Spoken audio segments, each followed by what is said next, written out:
earlier this morning, I showed you this image. This was a couple of days before Hokulea and Hikianalia departed on Mālama Honua.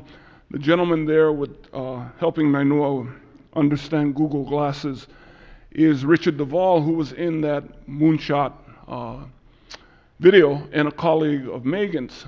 So Nainoa had asked Neil Hannes and I to host Google X. So there were 4 of them. They came, spent 3 days with us on Hawaii Island. During that time, they met, elected officials, cultural practitioners, landowners, all that. So 3 days later, we're in Kona, and we've got a couple hours before the flight's going to leave. So Richard and his team is sitting there, and I said, Richard, you've been here for 3 days. What is the moonshot idea for Hawaii? And he said, over breakfast, we had this discussion, and we all concluded unanimously that the moonshot idea for Hawaii, which will change the world, is the aloha spirit. This comes from a technology giant, and he said, John, it radiates from everybody we met. And we would just caution all of you not to take it for granted. We do work all over the world, and this is something special. And coming from people who work in this technology field, 3 days later to identify something that our ancestors, our grandparents, and our parents have been trying to get us to understand was truly a meaningful moment. So thank you again, Megan, for that. Neil? Yeah. We now move to the last segment, which Neil will be moderating, and that has to do with the promise to well-being. Mahalo, John. Big round of applause for John, who's just added so much to our program today.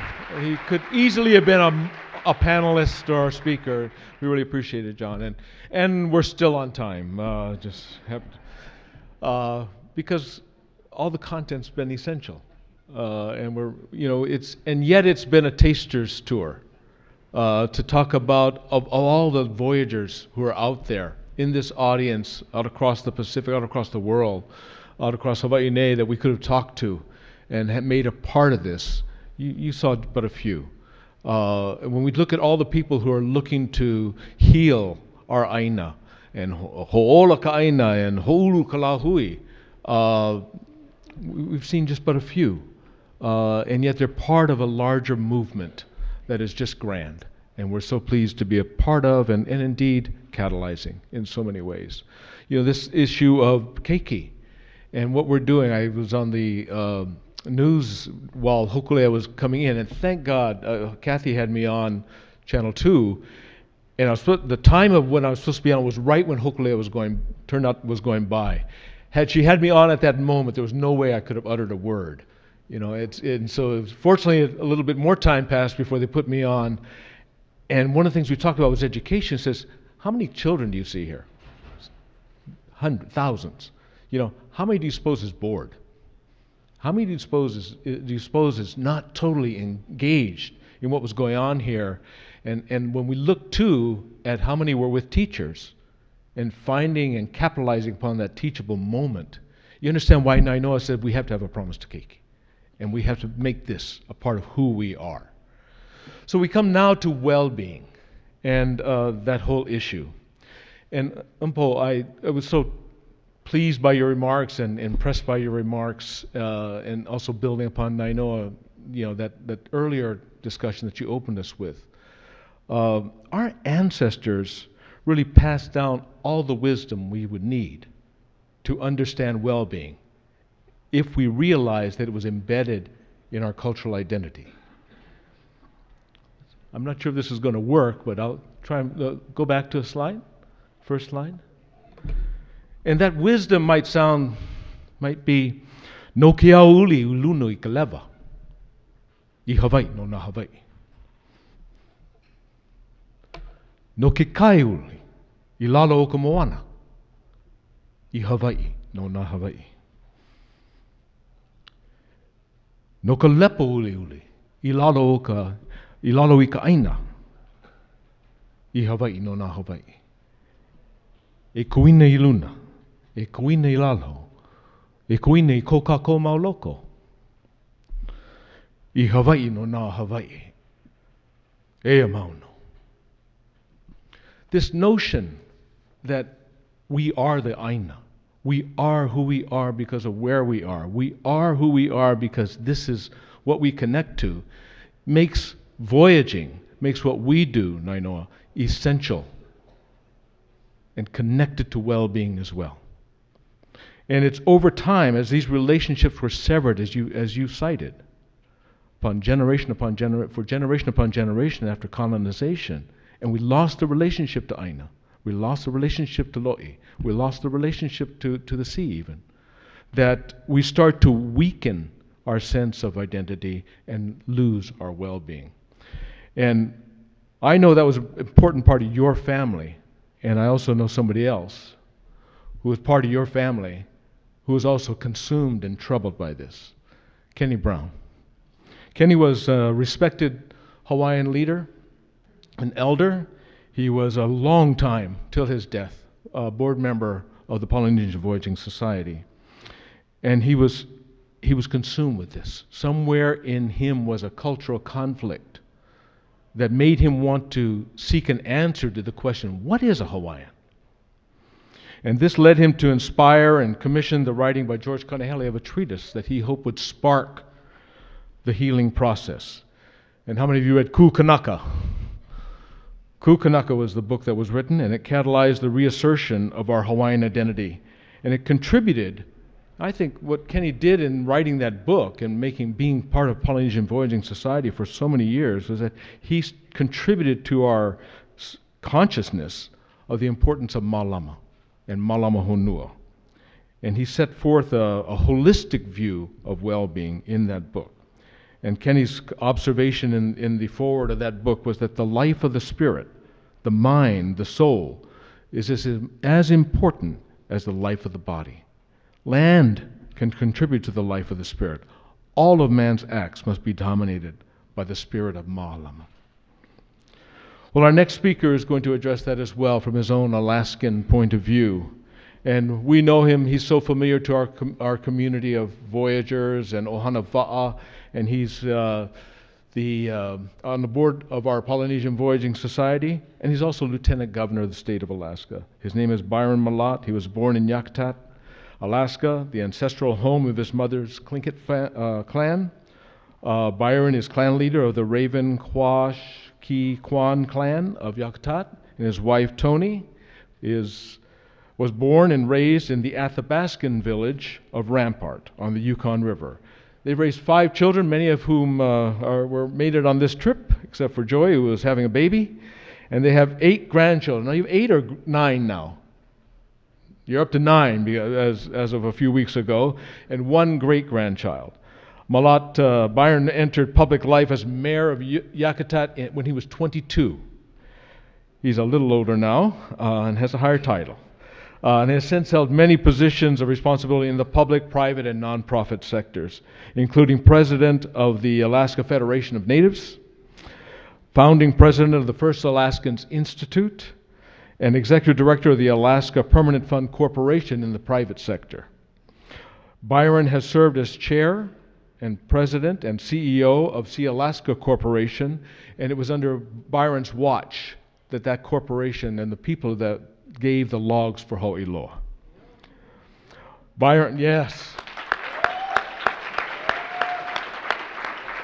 I was with Toni when the canoes were coming by, and I had a picture of a little profile of her face while Ho'iloa sailed by, and you could just feel the pride in her face for that boy. There you are, Toni. I see you. Byron and Governor Bill Walker took office on December 1st, 2014. And it tells a little bit more about the character of Byron. Byron was actually running for governor. And he and Bill Walker were both running against an incumbent that they felt should be replaced. And when they finally looked at the information and the data and the polls, they figured we're better off working together than we are working separately and cannibalizing all the vote. And Byron stepped into the position of lieutenant governor because it was the service that was important, not the title. And I think that speaks volumes about the man who's been a part of our family, whose son Joey was sailed on legs 8 and 29 on the worldwide voyage, and who will forever be a friend of Honua, Byron Mallott.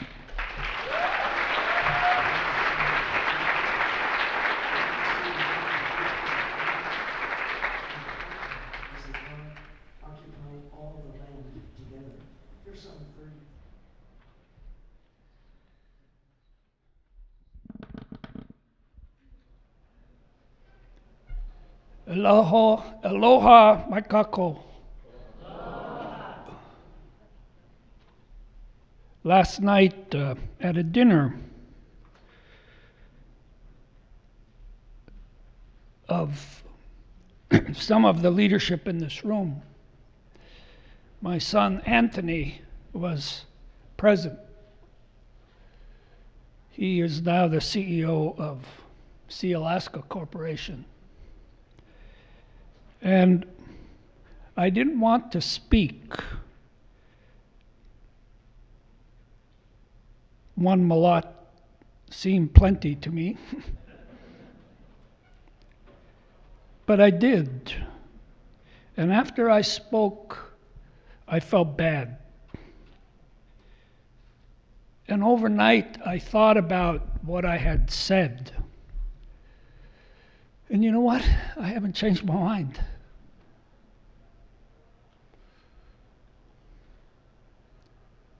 What I have heard here today is wonderful. It is uplifting. It takes us in our minds and our spirits, our values, our philosophy, our beliefs to a whole new place of opportunity. And we need to go there. In that place is oneness. In that place is the world's people together. In that place is every child knowing who they are and living in dignity and with the profound belief and knowledge that they can achieve whatever it is that they are capable of. But we also live in a very different place.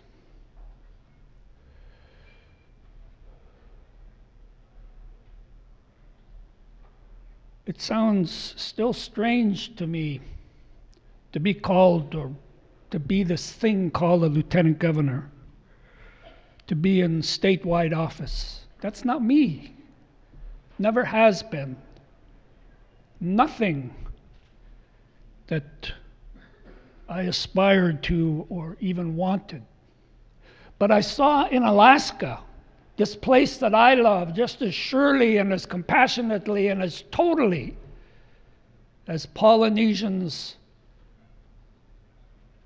love their ocean nation. I saw change taking place.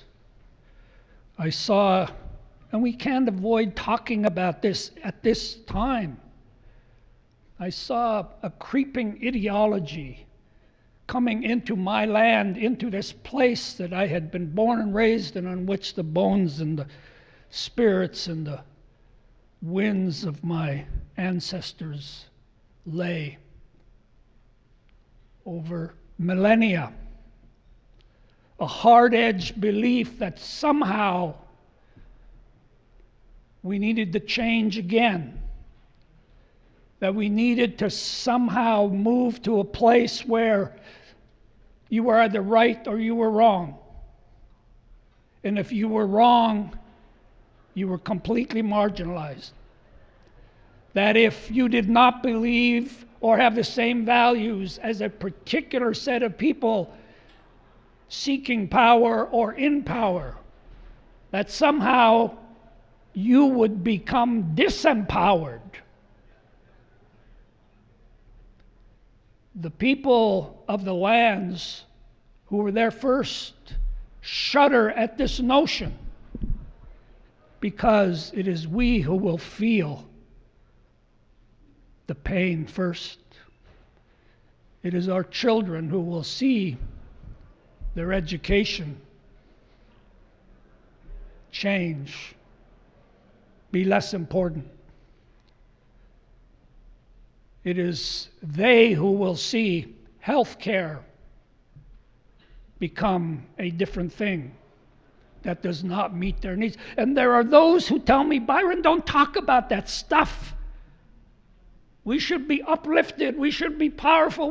Should be looking at the stars, and we are. But we also need to know from where we come, as Winston Churchill said. If you don't know your past, you cannot see your future. For the world's first peoples, some of us have a hard time seeing that future because our past was taken from us. Because that map that would have brought us forward into a bright new age in the same way, with the same opportunity, with the same sense of dignity, with the same desire and aspiration for respect and nothing more than an opportunity, was never availed of us. It was stripped away.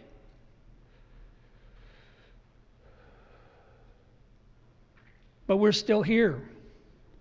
And so, when I see Nainoa, when I see John, when I see Bruce, when I see... And that's another thing. People say, we got to stop talking this way. We got to stop talking about race. We got to stop talking about... When I see brown-skinned people, I love it!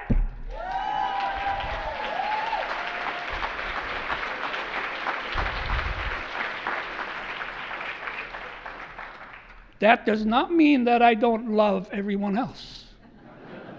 We must come together. But what inspires me about Hokulea is indigenous people of color on the canoe. What inspires me about Hokulea are First Peoples, indigenous peoples, those who have the most to lose, who have come forward and given all in order to take their place among all of the races of this earth. What I see in Hokulea is First Peoples saying, we're still here. We're still here. And that draws us from Alaska. It draws us from other places on the earth. It touches the lives of all of those that Hokulea has touched. I love Hokulea. I love Polynesians. I love what is happening because it is indigenous people leading the way. It is indigenous people leading the way. And I feel it so passionately because when I was a little boy, my mother, this beautiful, full-blooded Tlingit lady in our small town of 200 people. Same thing, Nainoa. You can't learn your language. I knew it as a little boy at the feet of her and her friends in the kitchen of our home or in a friend's home, eating our native foods, speaking in Tlingit and laughing with a deep, deep, resounding, passionate sense of life. And then I'd see my mother in public and she never laughed. She didn't go to places where it was okay for her to laugh. Because everything was about someone else. Everything was about a different world that she was not part of. And I don't know whether I ever said it to myself. We're going to change this. For my mother, we're going to change this. For my children, we're going to change this. For my grandchildren, some of who are sitting here, we're going to change this. It's not that I'm talking about a moonshot. It's not like I'm talking about the next great thing, the next incredible opportunity, this stuff that is changing our world so incredibly swiftly. I buy into all of that. I know that in it there is goodness, there is opportunity, there is our future. But there are also people who, if we don't change fundamentally the kind of society we live in on this earth, there are people who will never be availed of those opportunities. My wife was a school teacher for many, many years. And from my experience, we lived down the hill from a low-income housing project. And I could count the kids going onto the school bus. And just from what I knew and deep in my heart I had experienced over the years, I'd say 10 low-income children, many of color, entering the school bus. 5 of you are going to do just great. One of you may be the next entrepreneur who becomes a billionaire or the president of the United States or whatever. You'll do well. The next 3, you're going to struggle. And you're going to experience things in life that will harden you. But you will have opportunity. And you'll take advantage of it. And it may not happen quickly. It may happen over time. But you also will leave a better life for your children. And I look at the last 2. And I say, you don't even know it yet. But that 9th child, you barely have an opportunity. If everything goes right, if a wonderful person, if a teacher, if someone that you in the momentary flash look up to, and they do something that changes your life, you can make it. And in our world, you could even be the next president. But it will take something close to a miracle. And I look at the 10th and I say, you don't know it yet, but your life is worthless. Because somehow our society takes a certain tranche of us and gives us no opportunity at all.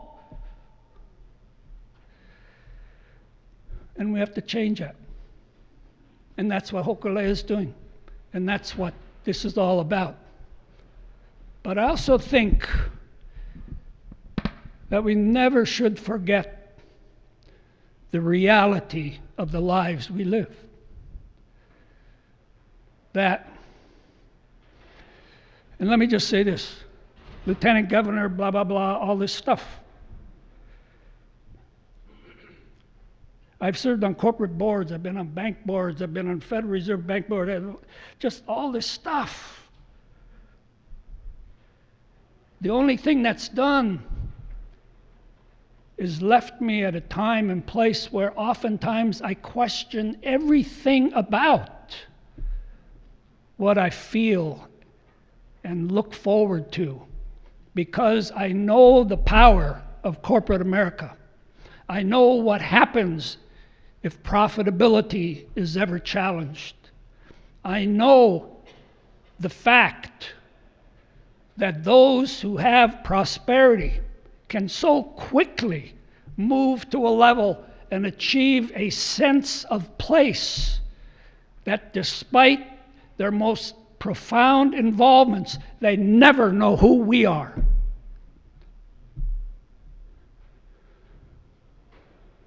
And so,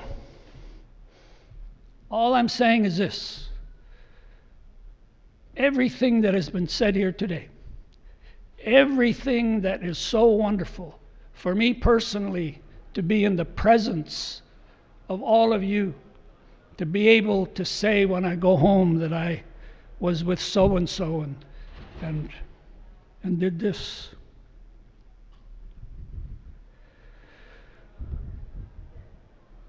What I will truly, I think, in my soul take home is this notion. Hokulea is changing the world.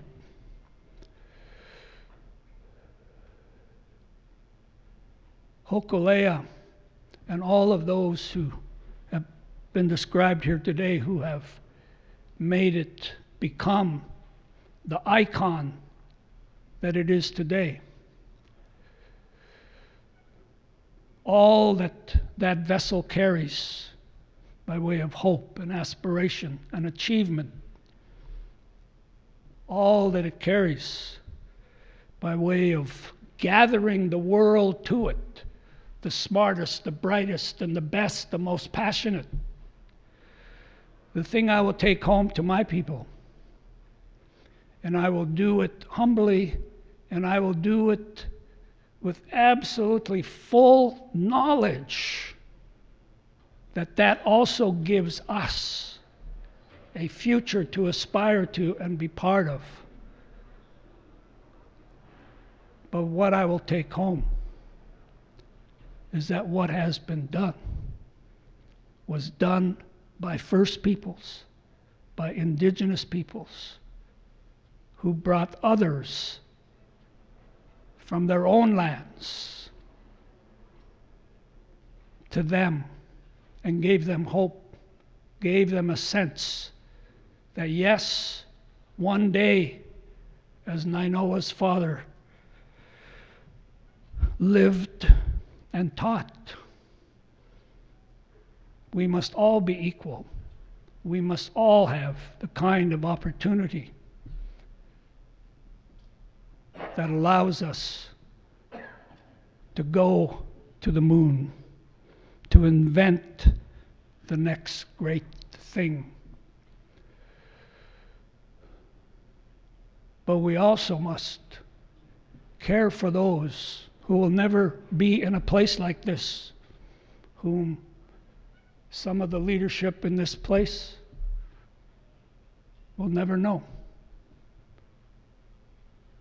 All of us in this place, there are those who need us. And if what has happened here today and with the homecoming of Hokulea is to, in each one of us, inspire the notion that our hand, no matter how bound it is by our own circumstance, that we will say to ourselves, I will lift it up to another. At some moment in time, Hokulea has helped me lift up my hand to another. And I will be most proud because the vein, what caused it to happen, came directly and from nowhere else, from the values, the spirituality, the longing, the aspirations, the desire to create their own place in life where their children would be like any other, was the work of our world's first peoples. Thank you.